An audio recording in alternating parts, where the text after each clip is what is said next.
Okay, it's all on you, Piggy. Ah! Why did he do it to me, bro? Oh, that's the one game he plays Corki into Vayne, which is supposed to be a counter pick. And then the other 2 games we played Vayne into Draven and he got f***ed both times. No! Content. Esports Garage. They've got to go fast. They lost for minions against Team Liquid at the very end of the day. North American League of Legends has a long and storied history, and it's all about to change. As the sun sets on the League Championship Series... Bro, I hate the name LTA. The more that I hear LTA North, the more I just hate the name. I feel like the name is just so, like, it's just missing something, bro. It just seems like LCS, even though, like, people kind of memed it towards the end, it did have, like, kind of like a prestige about it. Like, the old LCS, like, it used to matter so much when you qualified to LCS. Like, I guess around season, like, 11, it started to change. But LCS used to be so fucking high. Like, when you made it into LCS... it was like, damn, you're a big dog. It evolves into the League of the Americas in 2025. It seems like a perfect time to try and answer one of the classic questions of our sport. If the LCS had a Hall of Fame, who would be in it? Now that we can definitively snapshot the LCS era, this is the best chance we're gonna get to honor the greats, highlight the up-and-comers, make up some rules, and presumably anger the community, all to bring you something no one but us asked for. Welcome to the definitely real and very official LCS Hall of Fame. The triple for double lift. He's looking for Pearson.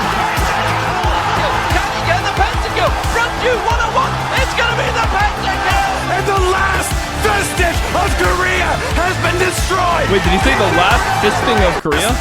Pentakill! Front you 101! Oh, the last it's vestige. Be the pentakill! And the last vestige of Korea has been destroyed! The king of pentakill! Oh my god, you gotta be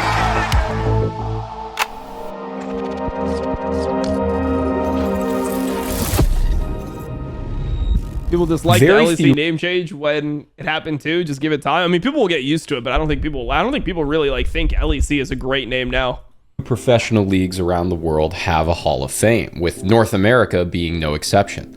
So in order to induct our players into this very legitimate and serious hall, we first have to outline how you even qualify in the first place. Now, ordinarily, this would be the part of the video where I bring up that we should be like traditional sports and not allow active players into the Hall of Fame. I made a whole video about it for Hall of Legends that everyone was super chill and normal about in the comments. Which is actually just the correct take.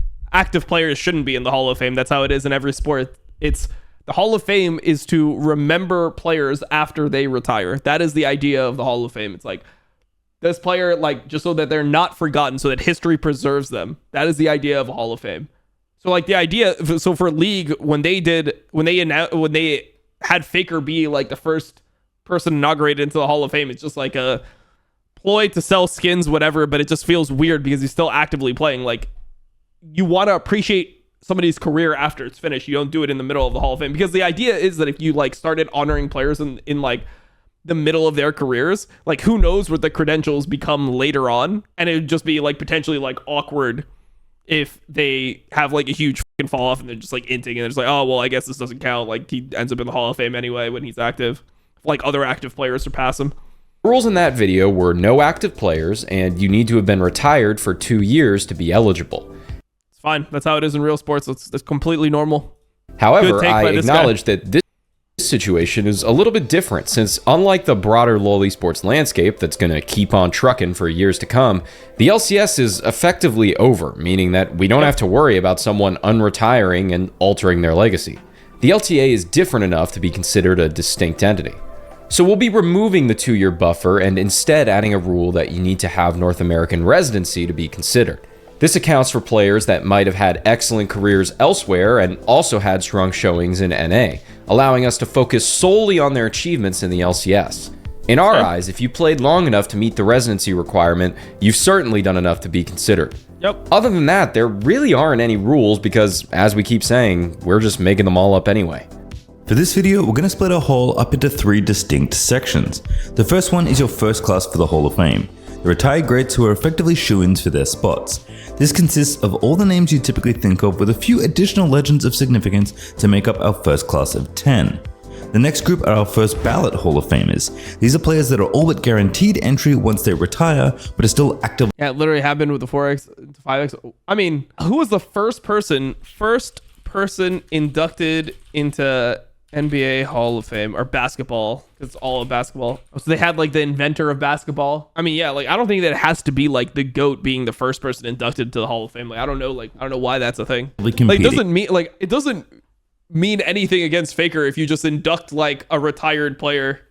Somebody who's been retired 2 years is like the first Hall of Famer. Like you induct somebody like Mad Life into the Hall of Fame because he had profound impact on the game. And are therefore not eligible. Are we only making this distinction so we can talk about more players? Absolutely we are. Finally, our last group are the rising stars, players that currently in the process of building Hall of Fame resumes, but haven't quite got there yet. It's not really their fault that the LCS as we know it is coming to an end, and if it wasn't rebranding, they'd almost certainly get in once the sun finally set on their pro careers. So why hold it against them? Coincidentally, these are also players you should be excited to watch in the upcoming LTA North season next year. Amongst these groups, we'll also talk about who's on the bubble, or players who we considered adding but didn't for one reason or another. He played in 2023, right? So he wouldn't be eligible for the 2-year buffer if they did it like that. But yeah, I mean, he would go in as well. Contracts is done. C9 gets the first kill as Vulcan goofs. For our first class, we're going to start with names that you'd all expect to be in anything labeled as the LCS Hall of Fame, even a fake one like ours.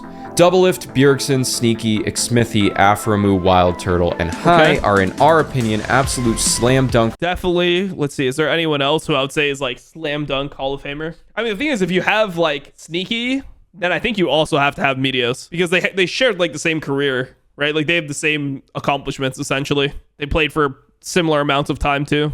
Legends that are almost all unanimous votes into the Hall. Yeah, they're definitely in. Let me think about other people that I would put in the Hall of Fame. So like, who am I thinking of right now? Who's in my mind? Like, I would say like a person I'm thinking about is Pobelter. I think he's probably a first class Hall of Famer. And then if we're saying like non-active players, obviously it couldn't be Impact, something like that. Doublelift's resume basically sells itself, but not only is this brash, trash-talking AD carry player a treat to watch on the Rift, but I mean, he has so many titles that even if it were still possible to win LCS titles in 2025, there's still a very good chance that no one would ever catch him. Like, you know what's so crazy is this guy literally explained the rules, like no active players, whatever. Like he explained it, and as soon as they mentioned this, everyone forgot the rules 1 minute later. Like literally, it was just the slide right before this. He was just saying this. Must have been retired. I mean, you guys can't see it because it's under my camera, but it was literally just displayed over the whole screen. Must have played in the LCS, must be retired, and must be an NA resident. And people are like, Jensen? Impact? Like, it's fucking crazy, bro. Which is a ridiculous thing to consider now that he's been retired for a few years already. For real this time. Bjergsen is the LCS darling, and it's safe to say that the multi-time MVP, who was almost always considered the best mid laner in the league, is an easy choice as well. Nope. Sneaky might not always get the respect he deserves as the consistent carry of one of NA's greatest organization, and often North America's last hope on the world stage, but we sure aren't going to mess that up in this video. The Mafia Cup game started? Wait, we missed the whole draft? Oh, shit. On the T1 fans. What was the last person? Xmithie. Okay, hold on. Still in the lead. Meteos have already been. And our Ash height seemed to be the should jungle. He felt wanted to highlight. Oh, it's Sven. Meteos. Yeah, I mean, Meteos has to be, I would say Pobelter. It's after there. Somebody who should be considered. Like, he was great for a long time in the LCS. Won with multiple different teams as well. Won championships with different teams. And he was really good on that Immortals team. Like, he was on a super team where he was, you know, a standout player on it. So I would definitely have him as well. Stream's feeling pretty good right now. Yet they still left a mark large enough on the game that they seem to be there. Meteos, they have great, yet they still left a mark. Even his teacher calls him trash. Zion Spartan can't play Vlad for in team fights. Bro, why did they... I was a little bit before, so I'm going to go back. But why did they include that that comment in the video? What the f***? Because I looked and I just saw dick on my screen. I'm like, what the f*** could this comment be? But yeah. She goes down to Sneaky. Xmithie, despite some less than savory memes about his Sejuani mechanics, was wait. There I am right there. Despite some less than savory... You know what's so funny about this? What's so funny about the Xmithie Sejuani memes is that I was the person that was playing against him in those games. Like, I was literally just flaming him to my team in the comms as we 3-0'd them in this playoff series. Like, I just couldn't believe that he was missing every ult. And then I played Sejuani in game 3, and I hit like every ult, bro. Like, it was so insane that he was missing that ult. By the way, this is not the same Sejuani as the new Sejuani. New Sejuani, if you get the slow, it's like 90% slow. So you can kind of miss the Sejuani ult. You can just throw it in a good area and it doesn't matter. Old Sejuani was an AoE stun if you hit it, compared to just like a 30% slow if you missed it. So it was very critical that you hit your Sejuani ults. Memes about his Sejuani mechanics was the most rock-solid jungler any team could have asked for. One that resulted in stacking 6 trophies across 2 different teams. That's so crazy that he has being 6 the titles. fulcrum for the likely untouchable team. I would have never guessed that Xmithy, of all people, got like 6 titles. Because like in my time playing against him in LCS, he was on the CLG team that was like super dysfunctional in spring 2015 that had like the Link Dunzo Manifesto. And in 2014, he got relegated. And then he just became like the GOAT jungler. Team Liquid 4-peat. His success for TL is matched only by how low key though. Like I never thought he was as good as everyone thought. But it's obviously going to be biased because I just played against him and I think I have like insane win rate against him. I think I've like literally won like 90% of the games I played against Xmithy in pro. I mean, we could go look, but I'm pretty sure like I could do it in my head real quick. I'm 5-0, 6-1. I'm pretty sure I'm like 10-1 against him in competitive. So like when you just beat somebody, it's very hard to like see their strengths because normally when they're losing, their strengths don't come out. But if we were playing on different teams and I played longer, maybe I would have a different opinion, you know? hard they fell off once he left. Aframu is the most recognizable American support ever and has the resume to back it up. Even though he never won a title on any team apart from CLG, he was the first ever support to win MVP in 2018 spring, and he always elevated the players around him, pushing his teammates to greater heights even in the twilight of his career. For his results, longevity in the league, and for making support look so easy, dude! He's an easy slot into the first class. Our comps make no sense, and then we look at the enemy comp, holy shit, man, you know, Power Rangers. We actually covered Wild Turtle's career in a video already. Check it out if you want to learn more. In the video, we said that if there was an LCS Hall of Fame, Turtle would set the bar for entry, and we're sticking to our guns. 100%. It's safe to say that the 4-time LCS champ is good. Insane longevity. He was one of the best players in the league for a while. Yeah, like he just was able to actually find success later on in his career and be solid like when most people had already fallen off. So he definitely is in the Hall of Fame. It's like not even a question. I don't even think he's the bar. I think he's like a very comfortable Hall of Famer. And even if he's not double lift, which feels like his only career blemish, he's still an absolute beast and always has been. Hai is the last one sneaking into the unanimous entries of the first class for this Hall of Fame. And while he didn't win as many titles or stick around for as long as many of these other guys, Hai was arguably the best mid in the league early in his career and played at a high level in 3 different roles on the LCS stage. But what he did on the Rift honestly isn't the most impressive part of his career, as Hai's contributions to C9 in terms of innovation, leadership, and tenacity has left a mark so ingrained into the consciousness of North American League of Legends that we think he deserves the spot pretty easily. Now, this first class of League boomers is 10 players strong, so to round things out after we feel like the obvious choices have already been picked, we went with Meteos, Zion Spartan, and Svenskeren. I think Pobelter's in there, bro. I think Pobelter's in that first class. Pobelter has longevity, played since 2014 in the LCS, was good enough. I mean, he literally had longevity before the LCS even existed. He was just too young to play in the LCS. 3 titles, 2 different teams. The stint with Immortals, he was also a very good mid laner during that entire time. Only had 1 really bad year with CLG, I would say. So I would put him there. Meteos and Zion are actually in kind of similar boats. They had great early results in the league, but never rose to the same heights after their initial success. Yet they still left a mark large enough on the game that they seem to be the next logical choices. I got come shot in 7. Meteos basically defined how the league should jungle in its infancy and is arguably at least a little bit responsible for the great NA jungle lineage that exists for some reason, while Darshan, aka Zion Spartan, was so electrifying in the side lanes with a pretty consistent career alongside of it that he felt worthy of the Hall as well. May slow the attack, but it's not on that anymore. Oh my god, he's going to be able to hit it. A few last hits. Oh my god, he wins the game. Svenskeren is the last retired player being inducted, and with results like his, who could really argue? The driving force behind the 3-peating... They're saying that he's like... I think the thing is pushing him over is like the MVP, but I would give Pobelter's titles... Like, okay, Pobelter's 2 of his titles on TL is kind of similar to all of Sven's titles, But the title when Pobelter was on CLG, I think that actually matters a lot because he was able to hold his own and outperform Bjergsen in that finals playing Victor. Even though he was like playing the same champion every game, he was able to hold his own into the best player in the league at that point and be stable enough and even win lane, which allowed them to win the title so easily 3-0 because, Bjergsen was just the hard carry of that team. TSM War Machine, and he arguably played even better on Cloud9 after racking up those trophies with his Danish buddy Bjergsen.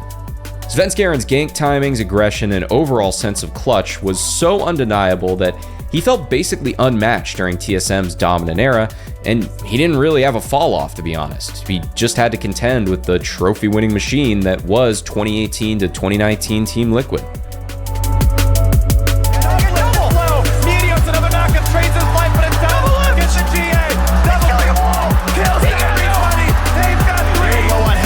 Harbinger is on, and that's a couple of kills picked up with the 2-for-1. Impact the next one. That's a huge fight. A quadra for Sneaky. Very far away from the team. He gets caught. He's going in. He gets in. Maple flashes away. The respawns in 15 seconds, and they've done it. Svenskjaeren and Golden Glue complete it. It's the 3-2 victory for Cloud9. So with the old folks out of the way, who's up next in our fictitious pantheon to North American greatness?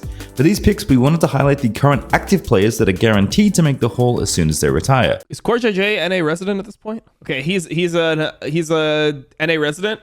CoreJJ definitely makes it. Impact definitely makes it. Active play. Wait, let me look at the roster. It'll be really easy. Okay, so these are the active players. Jensen definitely makes it. Blabber definitely makes it. Inspired's an NA resident, right? Didn't Inspired change his residency to NA? I mean, if Inspired's an NA resident, he definitely makes it. Sven definitely makes it. He's NA resident, right? Yeah, he's NA resident. Vulcan definitely makes it. They just happen to still be playing and winning, so they're not currently eligible. Impact feels like the most obvious one, especially given the year he just finished on Team Liquid, and boy oh boy is he good at League of Legends. Despite his LCK title and his World Championship, the Korean top lane has clearly made North America his home for the last decade, racking up 6 trophies. You know who should actually make it? If we're going active players, I think FBI makes it, bro. On 2 different FBI teams, makes it. Notably becoming the first person to tie Xmithy and Bjergsen on trophies, and he's still got some left in the tank, picking up his first ever league MVP in summer 2024. We could make at least 2 different videos about how sick Impact is, but we'll just let him keep cooking and check back in if he ever manages to tie Doublelift at 8 trophies. Just after avoid very low. This is gonna be a kill for Impact. Looking for FBI definitely makes it, by the way. He definitely makes it. 2 championships, 2 different teams. Like the early part of his career, he's been playing a long time. He has longevity. Like obviously coming off this year, people are going to like be only concerned with that. But like he was good on 100 Thieves. He was he was arguably the best player on that 100 Thieves besides for like the times when Closer was really smurfing. On 100 Thieves, he was the best player on Golden Guardians when he played. Like he's now had 4.5 years, or no, sorry, 4.5 years, 5.5 years competitive. Yeah, multiple championships. Those points where he was like dominating. Like there was that series where he played against Doublelift when TSM won, where he was just better than him the whole series, where he was just smurfing. Like number 2, the 2v1 is won. Top dive. Blabber is another player that if he retired he won on teams that shouldn't have won. Neither time that he won was he supposed to win. As we posted this video, he'd be instantly yeeted into the Hall of Fame. But despite a quieter year recently, he's still demonstrated that he has what it takes to win as many titles as anyone else on the leaderboard. The quintessential carry jungler, Blabber is a player that just solo wins you a championship when he's in form, and the meta leans that way, and that's honestly doing a disservice to how well-rounded he is as a jungler and a leader. Blabber may well retire not just the greatest jungler the league has ever seen, but its greatest player when all is said and done. That's how good he is.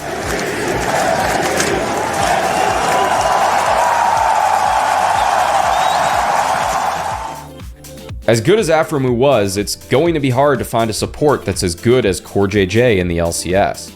Not just from titles and MVPs alone, of which he has many, but from work ethic, skill, and leadership from his position. Like if we're going 7 active players in the LCS, 7 active players to make it there, who are you taking that's in the LCS right now for Hall of Fame over, like, let's say, okay, let's go 7, right? You have Blabber, Sven, Vulcan, right? Jensen, CoreJJ, Impact. Who are you taking over FBI in that 7? Who else are you taking that's active player over him? Inspired, probably. Like, I think Inspired is probably, like, in there as well. I think that, like, FBI versus Vulcan can be argued, but I feel like Inspired is, like, it seems weird to put him in based off him being, like, an NA resident, because it doesn't really feel like a NA resident. It's, like, very awkward that he's an NA resident. He got his residency so much earlier than everyone else. So, like, that's, like, one where it's, like, I guess he's definitely a Hall of Famer. He's definitely, like, the best player in North America. I don't consider him a resident like the other people that are residents, because, you know, he's only played, what, 2.5 years total? Fudge? I mean, I think that Fudge had, like, okay, so the difference to me is that Fudge was, at his worst, bringing down teams that should have won, and at his best, he's, like, performing on teams that were, like, built to win, like, that should have won every single time. Where, like, FBI, like, at his worst, he's not carrying bad teams, but at his best, he's, like, carrying teams that, like, shouldn't win to the title. Pretty much. Like insane because he's an amazing individual player, but he also makes all the calls for our team. It's still wild that one of the most forgettable AD carries in Dignitas history became not only a world championship winning support, but one of the greatest LCS players of all time too. Not to mention all the things he's done for the tier 2 scene, which as a world champion coming from South Korea, he absolutely did not need to do. Jensen has the unfortunate distinction of being the player most compared to Bjergsen. Otherwise, there's really not much to fault him on. He's played longer than almost anyone else in the league, and he's almost never been worse than a top 3 mid laner in the LCS at any given time. If not now, then that part's not true. The overwhelming majority of his career. There was some periods where he, like, I mean, like, this year in summer, there's no way he was a top 3 mid laner this year in summer, but, you know, it is what it is, bro. Jensen is definitely deserving of being on this list as a first ballot Hall of Famer when he retires. A player easy Hall of Fame whose pro career started in the LCS despite being an import. He's probably going to end his career here too, as one of the best to ever do it, assuming he ever actually retires. He's going to try to chase it down. Sven quietly has won almost as many LCS titles as Impact, Bjergsen, and Xmithie, and that's with a role swap in the middle of his career. Horse is so easy. While his time on Cloud9 as a support player was shockingly effective for his experience in the role, he's back to the Big Papa carry role, and he'll be looking to add at least one more title to his cabinet before he's done for good. Huhi is another successful role swap story that has won LCS titles on multiple different teams and honestly seemed almost due for at least one more in recent memory. Huhi is the kind of player that plays how he wants in either of the roles he's won a trophy in, and it's hard to argue with what he's achieved with that philosophy. The center of the universe is Huhi! Rounding out our first ballot Hall of Fame. I don't know. I wouldn't put Huhi there because he's had like he had good times, and then he had like some really bad years there, bro. Like he had some really bad years towards the end of CLG. And then when he joined 100 Thieves as a mid laner, like, that was pretty bad as well. And then this last year was not good as well. Joins the team that just won LCS, gets like 6th place. I personally have FBI over him, bro. I would have FBI over him. I would have Inspired over him. Famers, aka the player. Inspired better be on this list. Unless we're just not saying that he's like, he meets their criteria. I personally wouldn't put him as an NA player. He doesn't seem like an NA player to me. He still seems like an import. He just got his residency really early. Depends on like if he goes back to Europe in his career, you know, whatever, like which region I would put him in the Hall of Fame for. But he definitely deserves to be here. That are guaranteed entry, but just haven't done the job of retiring yet. For me, bro, when it comes to, it doesn't matter to me longevity and stuff. Like peak matters more than longevity, right? I think we can all agree with that. If you're like, let's say Faker played the first 5 years of his career. He retires in 2017. He's done. He is the best player in the game for 5 years. He wins 3 world championships. Even if somebody else came along and had a longer career than him, they win 2 world championships, but they play longer. I don't think longevity can beat a solid peak if the peak was played over a decent amount of time. Obviously, if it's like a 1-year peak, it doesn't always apply, but I'm talking about like a solid, like multi-year long peak.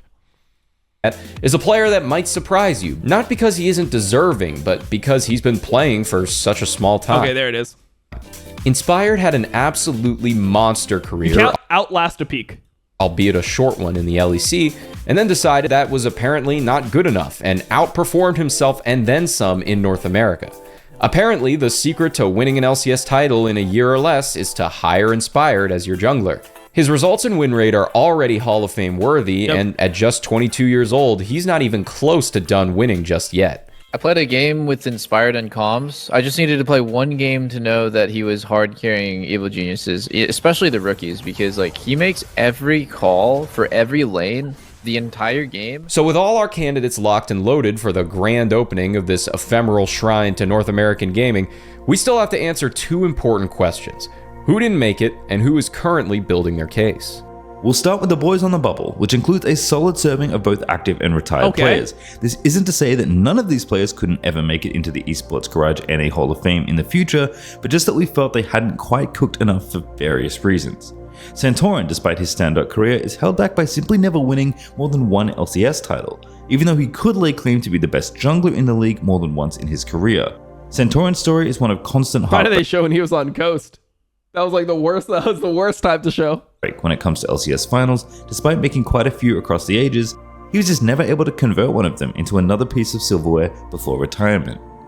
Stixxay and Someday are... I mean, it looks bad to have that many finals losses, but like you got to consider the context for the finals losses. I think the one that was tough was 2020 or 2021 spring, like because I mean, or 2021 summer, I guess it would be.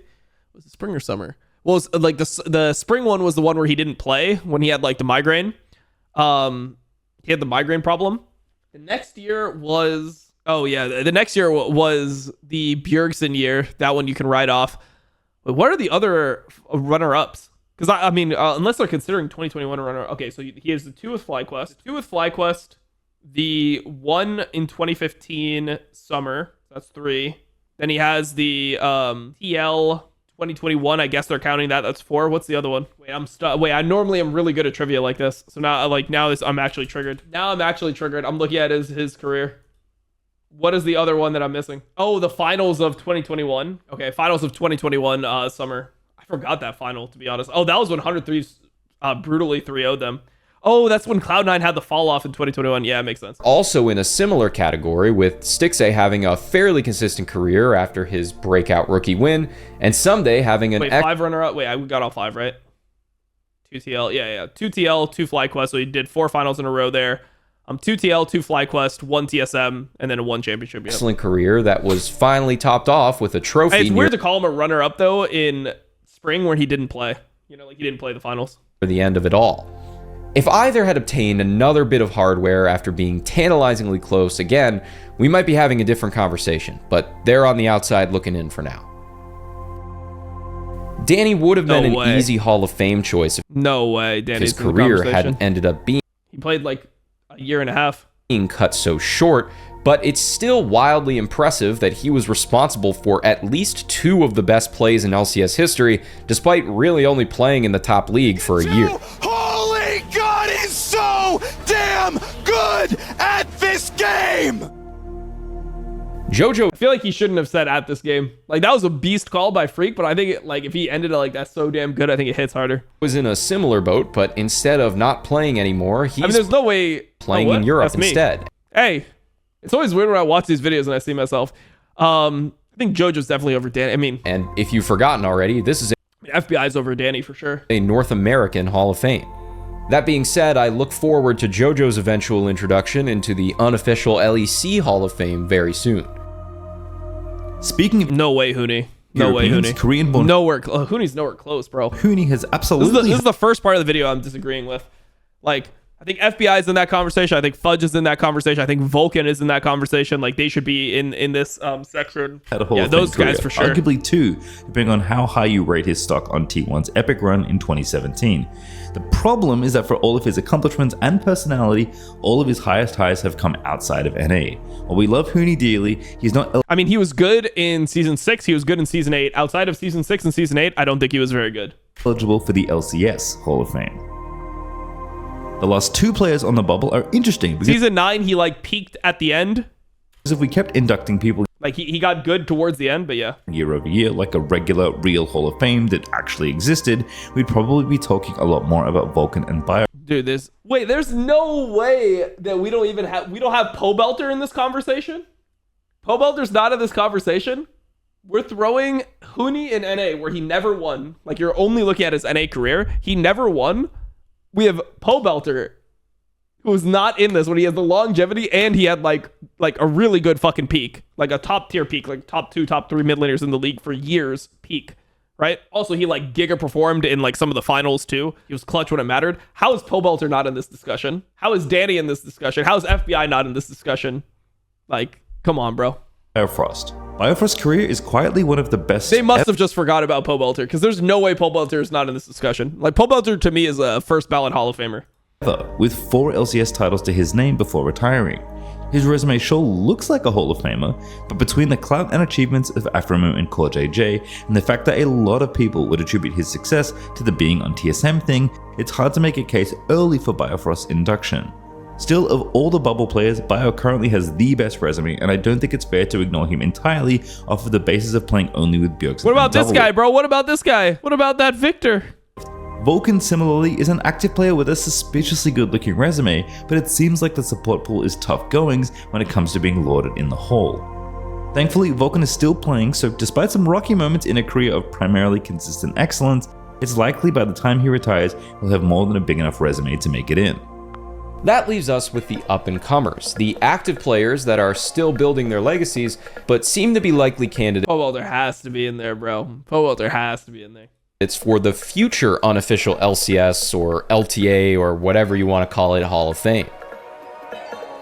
Masu, despite having a very young career, is already looking like the next great NA ADC, as was prophesized by Cubby and the Challengers crew.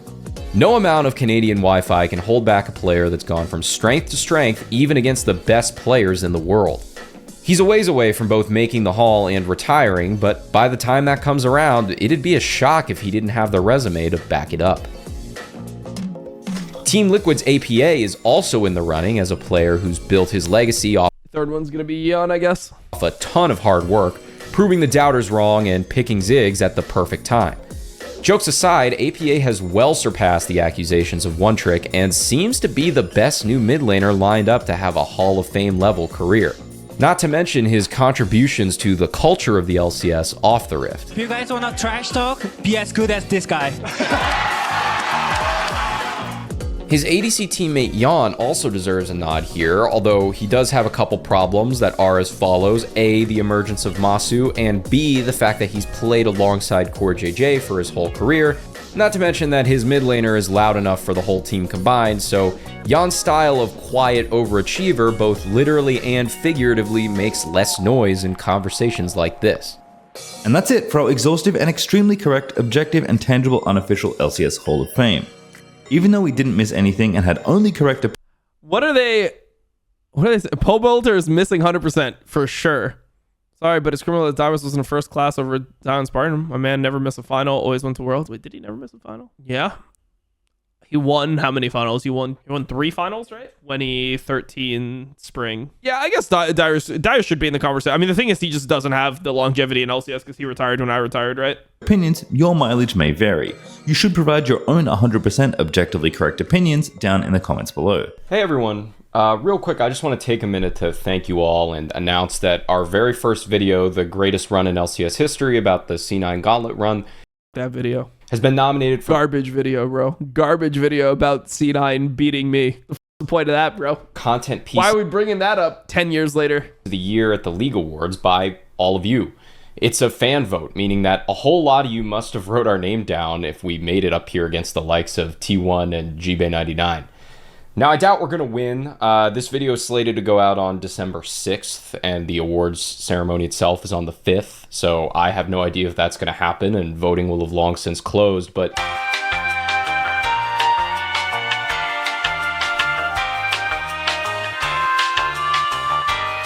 it's an honor just to be nominated. We never expected to get so much support so quickly, and I just wanted to say, on behalf of Julian and I, thank you so much for watching this year, and we'll see you right back in the garage in 2025. God damn. I like this channel. I like this channel for sure. Good video, good video. People run down Dom so hard. Dude, there was some fucking deaths, bro. There's some shit that I saw. There's some shit that I saw. Where is it?